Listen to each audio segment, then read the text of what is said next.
In the cold city of Varnuk Prime, the sky was dark with red clouds. Strange flying ships moved above like giant insects. On the ground, thousands of aliens walked through the market, buying, selling, shouting. But in the middle of all that noise, one girl was silent. Her name was Lyra. She was 16. Her skin was pale silver, and her eyes glowed soft blue. She wore a torn cloak, her hands tied with metal cuffs. 2 guards pulled her forward. Her feet dragged across the ground. She looked back. Far behind her stood her family, her mother, her father, and her older brother. They didn't wave. They didn't cry. They just stood there. Cold and still. Lyra whispered, "Why?" But there was no answer. The guards pushed her into a large building made of black glass. Inside it was quiet and cold. A tall creature with 4 arms and red eyes walked up to her. "Name?" The creature asked. "Lyra Vaughn," she said in a soft voice. "Age?" 16. "Sold by family?" Lyra hesitated, then nodded. "Accepted," the creature said. It handed a small device to the guards. "Take her to holding cell 7. As they dragged her away, Lyra looked at the floor. She remembered yesterday. She remembered how her family avoided her eyes at dinner. She remembered how her father said, "You're special, Lyra. One day you'll understand." She didn't understand. She only felt pain. The door to the cell opened with a loud hiss. It was dark inside, cold. The floor was wet. The air smelled like rust and smoke. The guards threw her in and closed the door. Lyra fell too. The floor, her knees hurt. She sat up slowly, her breath shaking. Then she heard a voice. "You're not from this sector." She froze. The voice was calm, deep, and strange. It wasn't the voice of an alien. It was human. She looked around. There, in the dark, behind metal bars, sat a man. His skin was tan, his hair short and dark. His hands were tied, but his eyes were sharp and alert. He leaned forward. "You're new," he said. "First time in the slave cells?" Lyra nodded. She didn't know what else to say. "What's your name?" the man asked. "Lyra." He gave a small nod. "I'm Rhett." She had never seen a human before. She had only heard stories, that they were dangerous, violent, and full of pride. But this man didn't look dangerous. He looked tired. "What did you do?"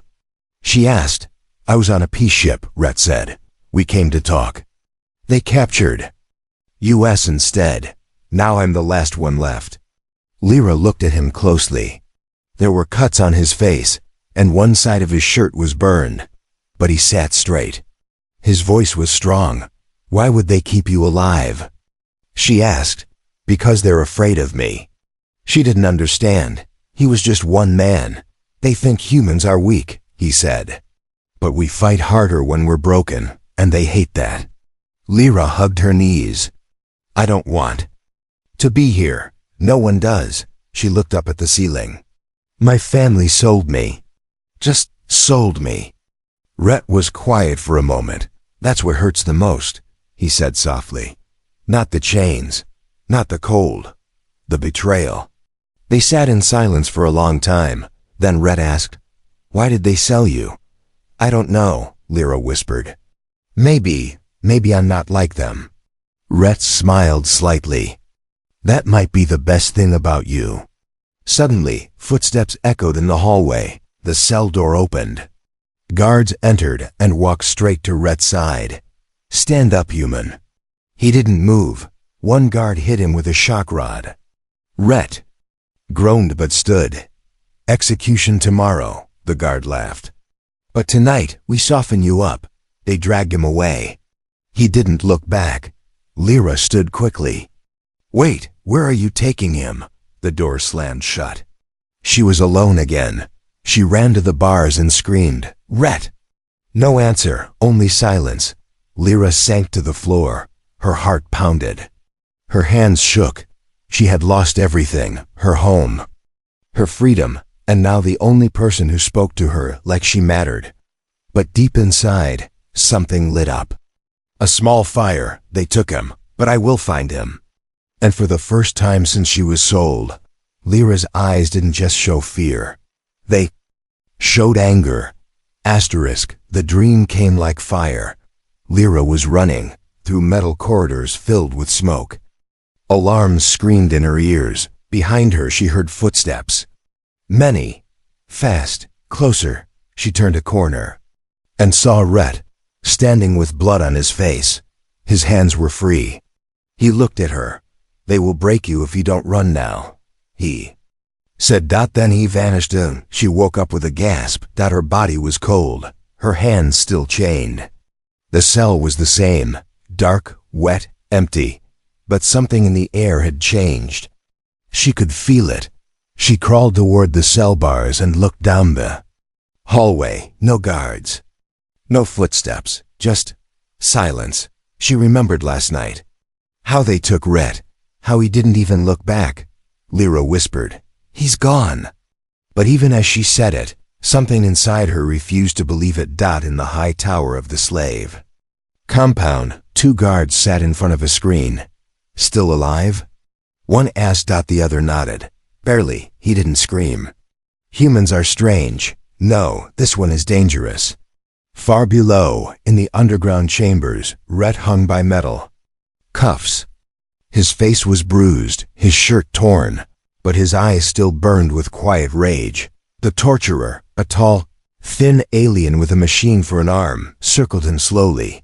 "You think pain makes you stronger, human?" Rhett didn't reply. The alien smiled. "You are a story now. Did you know that? The human who won't break. Even the High Council watches your cell." Rhett spit blood on the floor. "Tell them I said hello." The alien's smile faded. He pressed a button. Electricity surged through the cuffs. Rhett's body shook, but still. He didn't scream. Back in her cell, Lyra paced. Minutes passed. Then hours. She remembered Rhett's voice. His calm way of speaking. The way he said, "They fear me. That's why I'm still alive." Why? Why would they fear one human? Then she thought, maybe Rhett wasn't a prisoner. Maybe he was a weapon. Suddenly, a new sound filled the air, loud, deep, mechanical. Prisoner transfer zone 9. Lyra looked out again. She saw guards walking quickly. One of them carried a stun lance. Another had a bag with a human shirt in it. Her heart raced. Rhett. She had to see him. She had to know if he was alive. So she did something she hadn't done before. She screamed, "Help! My chains, they're too tight. I can't feel my hands." A guard approached, annoyed. "What now, girl? Please, my wrists. I think they're bleeding." The guard sighed, opened the door slightly, just enough to check. And in that moment, Lyra moved. She slammed her shoulder into the door. It hit the guard's arm. He dropped the stun stick. She kicked it away, but the other guard grabbed her hair from behind. She screamed again, this time in pain. The first guard recovered. He pulled out a small device and pressed it. Electricity hit her spine. Darkness swallowed her again. When she woke, her head throbbed. She was in a different cell now, smaller. No lights, no window. And across the room, chained to the wall, was Rhett. Alive. Barely. His head was down. His body didn't move. Lyra crawled toward him. "Rhett, it's me, Lyra." He didn't answer. She touched his hand. It was cold. "No. No. Please, don't be gone." Then, softly, like a breath, he said, "You're louder than the guards." She laughed, even through her tears. "You're alive." "Barely. They said you'd be executed today." "I heard," he said, "but they changed their mind. Maybe they want more fun." Lyra looked at him with new eyes now, not just pity, but respect. "You didn't scream," she whispered. "Don't scream for monsters," Rhett said. Then he turned his head slowly and looked into her eyes. "They think I'm alone. That's their mistake." Lyra didn't understand. "But you are." "No," he said, voice calm but firm. Not anymore. Now I have you. For a moment, silence filled the cell again. But it wasn't empty. It was strong. Somewhere above them, alarms began to blink. A new prisoner had escaped in Sector 4 Amperes. Virus had entered the system. Someone had opened a hidden door inside the facility. And no one knew. The countdown had already begun. Asterisk, they didn't take Red again. They took Lyra. 2 guards entered the cell. No warning, no explanation. They pulled her up, placed a blindfold over her eyes, and marched her down the cold hallway. She didn't fight, but her heart beat fast, too fast. Something was wrong. Something was changing. They moved her, through tunnels, downward, deeper. She could feel the air getting heavier, colder. The walls smelled of chemicals and burnt metal. Then silence stopped. The guards stopped. A metal door opened. They shoved her inside and locked it behind her. Lyra pulled off the blindfold. She was not in a prison cell. She was in a lab. The room was bright. Machines buzzed softly. Strange green lights blinked on the walls. In the center stood a clear chamber with dark red mist swirling inside. And across the room stood a woman, tall, silver skin like Lyra, but with sharp black eyes. "Hello, little disappointment," the woman said coldly. Lyra's mouth opened slightly. "Mother? Yes, I asked to see you. They allowed it. For old time's sake." Lyra stared. Her fists clenched. "Why did you sell me?" Her mother didn't blink. "Because your blood isn't normal. You are a threat to our bloodline. You are human-touched." Lyra was confused. "What does that mean?" "It means your body rejects our control. You don't obey. You feel too much. Love, loyalty, kindness, weak things, human things." Lyra took a step back. Her voice shook. "That's not weakness. That's strength." Her mother smiled. A cruel smile. "We'll see. Soon you will be part of Project Omega, and then you will feel nothing at all." Before Lyra could speak again, gas hissed from the vents. Her legs gave out. The world went dark. Hours later, a door creaked open, and someone entered. Soft footsteps. Careful, quiet. It was Red, covered in bruises. Limps in his step, but alive, focused. He looked at Lyra lying on the floor of the lab. Machines around her, wires near her arms. He rushed to her side. "Lyra, come on, wake up," she groaned. Her eyes fluttered open. She saw him, blurry at first, but real. "Rhett? How?" "No. Time. We're leaving." He pulled out a small device. It beeped twice.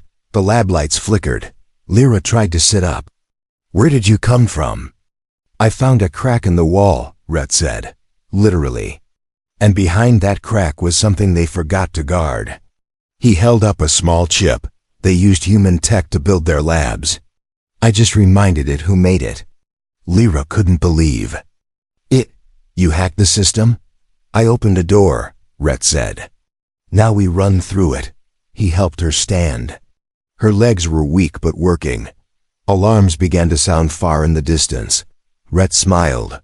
Perfect timing. They moved fast, through the dark tunnels under the lab, past broken machines, dead ends, forgotten doors. The place was massive, like a maze buried under the world. Lyra coughed. "Where are we going?" "Old escape route. Smugglers used it once. Now it's just shadows." "And what's on the other side?" Rhett looked at her, serious. "A ship." Her heart jumped. "A real ship? Hidden, rusty, but it still has wings." They ran faster. Behind them, the alarms grew louder. Voices echoed. Guards were coming. They turned a corner and stopped. Giant doors stood before them, sealed tight with 3 alien locks. Rhett cursed under his breath. They changed the code. Lyra looked around. "Can you break it?" "Not fast enough." Lyra looked at the panel. Symbols glowed red. Then her hand moved on its own. She placed her palm on the screen. It scanned her. "Access guaranteed." The door clicked. Rhett stared at her. How did you? I don't know, Lyra said. It just, listen to me. Rhett looked thoughtful. You're more than they know. The door opened. On the other side was an old docking bay, covered in dust. In the center, a human escape craft, scratched, but intact. Rhett laughed. There you are, baby. They ran to the ship. Lyra looked back one last time. She didn't see guards yet, but something deep in the shadows moved. Something large, something not human. They entered the ship. Rhett powered it up. Lights flickered. Engines coughed, then roared. The ship was alive. Lyra sat beside him. She whispered, Are we really getting out? Rhett nodded. If we're fast. Suddenly something slammed into the hull. Lyra screamed. A giant claw scratched across the window. They sent a hunter, Rhett said. Another slam. The ship lifted. Double quote, hold on tight. He pushed the throttle, and the ship, with both of them inside, shot into the sky. But far behind them, in the dark lab, Lyra's mother stood watching the escape on a screen. She turned to the shadows behind her. Activate the tracker. She's not free, not yet. Asterisk, the sky was not made for escape. It burned red with smoke. Storms rolled like dragons across the clouds. Broken satellites floated like corpses above the atmosphere. And through it all, a small, old ship rose upward, shaking, struggling, but not stopping. Inside it, Lyra held onto her seat, her knuckles white. Is it supposed to make that sound? She asked. Rhett didn't answer. He was too busy flying. The ship's control panel blinked with red warnings. One engine was overheated. The fuel core was unstable. The navigation system was offline. But Rhett's hands moved like he had done this 1,000 times. He whispered, Come on, girl. Just a little higher. Suddenly, the ship jerked hard to the side. A loud bang echoed from below. Lyra screamed. What was that? Something hit the stabilizer. Something or someone. Rhett looked at the radar. A dot blinked behind. Then 2 more. Then 10. He froze. No. No. Lyra leaned forward. What is it? They released the death drones. Behind them, high-speed hunter drones launched from the planet's surface. Sleek, silver machines with long claws and deadly red eyes. Designed for only one purpose: eliminate escapees.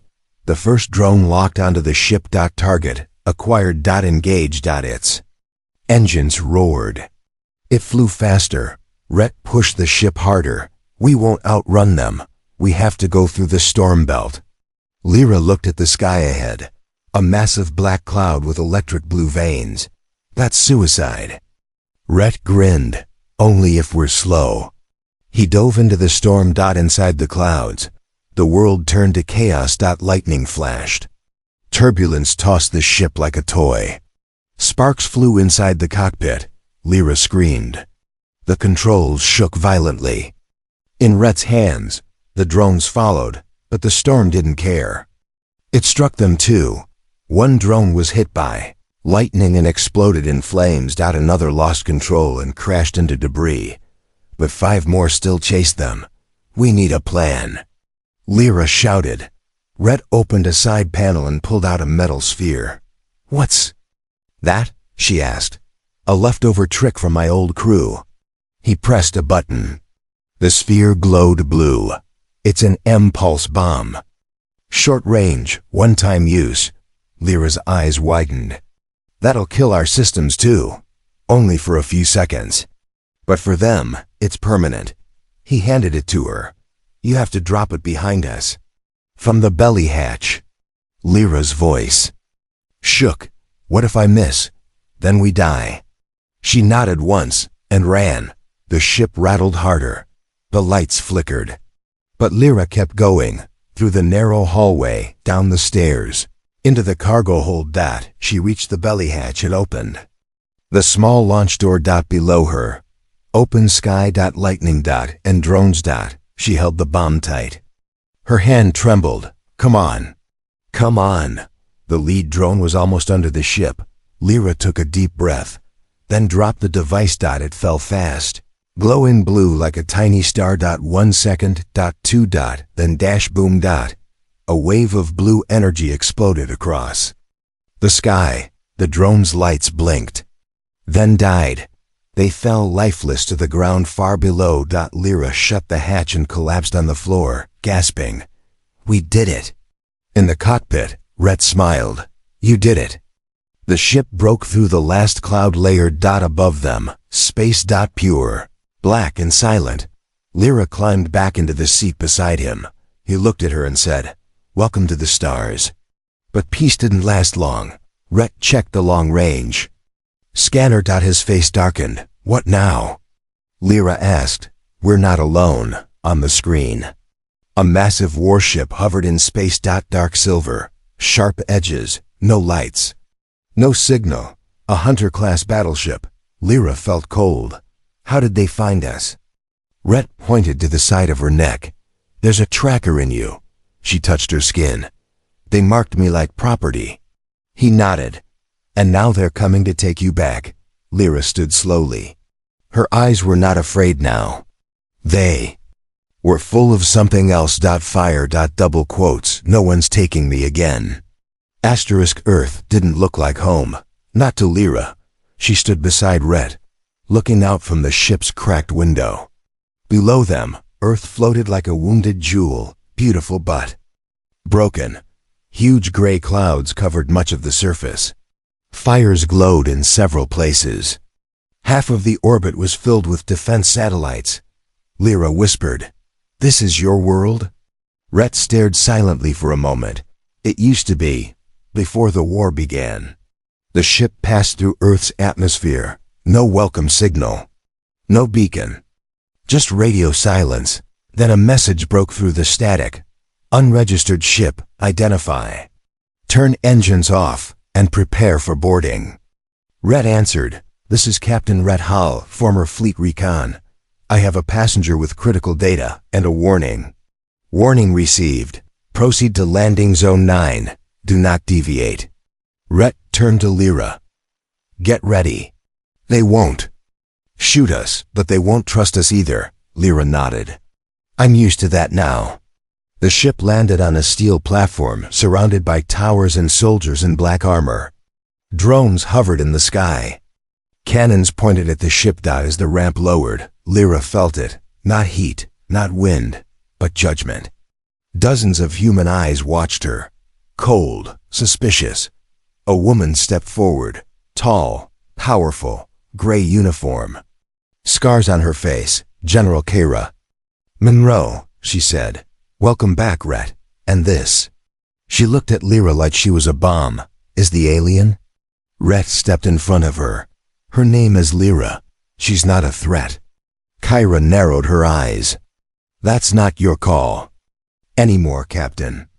They were escorted inside the base, not gently. Lyra was taken to quarantine holding, a white room with clear walls like a glass cage. Machines scanned her body. Her clothes were replaced with a plain gray suit. Her wrists were tagged. She sat alone for hours. No one spoke to her. No one looked her in the eye, except one boy.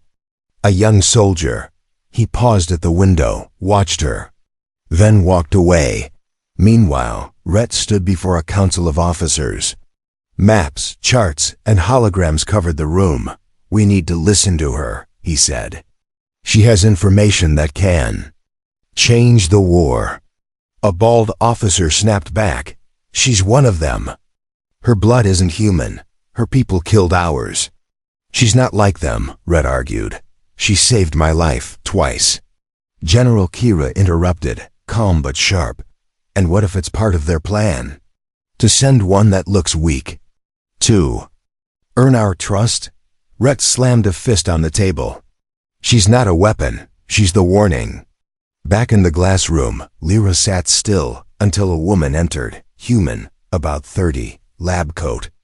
Kind eyes. I'm Dr. Mara Hale, she said softly. Rhett's sister. Lyra looked up, surprised. You don't look afraid of me. Mara smiled gently. He said you're strong. He's rarely wrong. She walked closer. We scanned your blood. It's different. Lyra's voice was barely a whisper. I know. You carry human markers, old ones, ancient even. Your DNA is a blend, but not natural. Someone changed it. Lyra blinked. I was made? No, Mara said. You were chosen. Suddenly, alarms blared across the base. A voice shouted over the comms. Enemy ship detected, entering low orbit. No warning.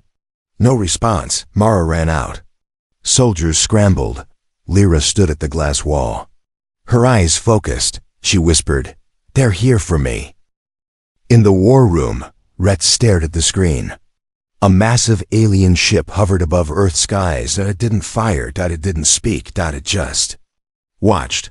Rhett's fists clenched. General Kyra said coldly, They don't want Earth. They want her. Rhett looked around the room. If we give her to them, we lose more than this war. Asterisk, the heart does not lie. That's what the old Earth saying said. But Lyra had never known what her heart truly was, alien or human. Now as she lay on the cold metal table in the center of the human lab, she was about to find out. Above her, machines spun quietly. Lasers scanned her blood. Screens blinked with strange symbols. Around her stood 3 human doctors, whispering. Watching, she felt like an experiment. She had always felt like that.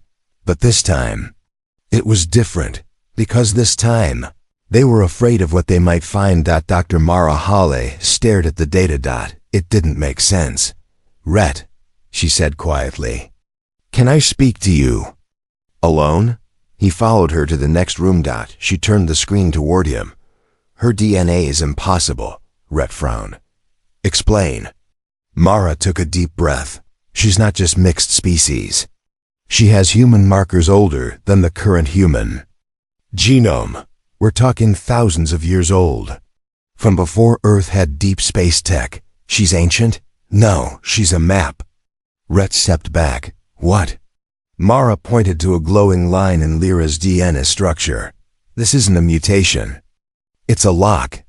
And inside that lock is data, messages, coordinates, and something else.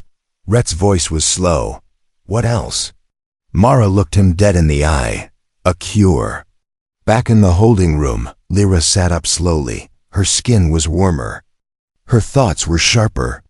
And something inside her, something she didn't recognize, was waking up. She remembered her mother's words.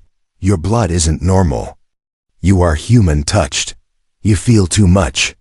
Lyra whispered. Maybe that's the point. She placed her hand over her heart. It was beating stronger now. Alive. The door opened. Rhett entered. He walked slowly, like he was seeing her for the first time. You okay? He asked. I don't know, she said honestly. He sat beside her. They found something in your blood. Let me guess, she said softly. More reasons to fear me? Rhett shook his head. No, reasons to hope. He looked into her eyes. Lyra, there's a virus spreading in the outer colonies. It kills fast. No cure. But your blood, it has something in it. Something that heals. Lyra was silent. They could save millions, Rhett said. You could. Lyra looked down. Even after everything? After what humans did to me? What my own family did to me? I can't speak for them, Rhett said. But I can ask you this. What kind of person do you want to be? Hours later, Lyra stood before the human council. No chains, no walls, just truth. They didn't trust her, not all of them, but they listened. She told them about the virus. She offered her blood. And then she told them something more. The ones who made me didn't just make a cure. They made a key. A key that can shut down their war machines. Their ships, their control centers. I carry that code. They want me back, not to kill me, but to silence me. Silence filled the room. General Kira stood slowly. You're saying you could end the war? Lyra met her gaze. No, we could, together. Later that night, Rhett found Lyra alone. On the rooftop of the base. Stars stretched across the sky like a thousand open eyes. He stood beside her. Do you regret offering your blood? He asked. She didn't answer right away. Then said, No, it's the first time I felt like my pain meant something. Rhett nodded slowly. Pain is real, but it doesn't have to be your ending. She looked at him. You always say things like that, like you still believe people are worth saving. I believe you were, he said. Lyra looked away quickly. But she smiled, a soft, quiet smile, but far away, in deep orbit. The enemy ship was moving again. Inside it, Lyra's mother stood before a glowing screen. A shadowed figure spoke from the dark. She has awakened. Yes, her mother replied. And she will burn this world to save it. War doesn't begin with guns. It begins with choices. Lyra sat alone in the heart of Earth's war room, silent, still, as the screens around her flashed with warnings, red lights, incoming ships. But in her mind, everything was quiet. She thought of the girl who once begged her family not to sell her. She thought of the human in chains who refused to scream. And she thought of what it meant to be something new, not just human, not just alien, but free. Rhett entered. He didn't say anything at first. Then, Here, Lyra stood. So am I. Above Earth, the sky broke open. The enemy fleet arrived. Massive, cold, silent, warships blotted out the sun. Long, sharp crafts hovered like floating knives. They made no demands. They didn't speak, because they weren't here to talk. They were here to take her. General Kira looked at Lyra. This is your last chance. We can hide you. No, Lyra said. I'm done hiding. She stepped forward. No armor, no weapons. Just her. I will go to them. I will speak to their leader, but not as a prisoner. As their mistake. Rhett grabbed her arm gently. I won't let you walk alone. Lyra looked at him. Then don't. A small shuttle rose into the sky, carrying Lyra, Rhett, and a message. They entered the enemy mothership. The halls were silent, metallic, the lights dim, and red dot at the center. Stood her mother. Cold, beautiful, empty. You came back, she said. Lyra nodded. Not for you, for them. Her mother stepped closer. You could have been more. A queen, a weapon. I chose something harder, Lyra replied. A heart. Behind her back, Lyra held the data key, encoded in her blood. A tiny device that could shut down the entire war fleet. Her mother stepped closer. Give it to me, or I'll burn Earth from the sky. Lyra looked at her and smiled softly. You can't. Then she turned to Rhett. Now. Rhett pressed a small button. On his wrist, the room pulsed. The key activated. All around the ship, screens went black. Engines shut down. Lights flickered. Alarms rang. Across the entire enemy fleet. Systems died. The war stopped. But one guard, afraid, desperate, raised his weapon. A shot. Fired. Lyra gasped. Blood. She fell to her knees. Rhett caught her. No, Lyra, stay with me. Her mother stepped back in horror. What have you done? Lyra smiled, weak but peaceful. I was never a weapon. I was the switch. She reached up and touched Rhett's face. You gave me my freedom. He held her tight. You're not leaving. Not like this. But she closed her eyes. Back on Earth, the enemy fleet dropped from the sky like empty shells. No explosions, no fire.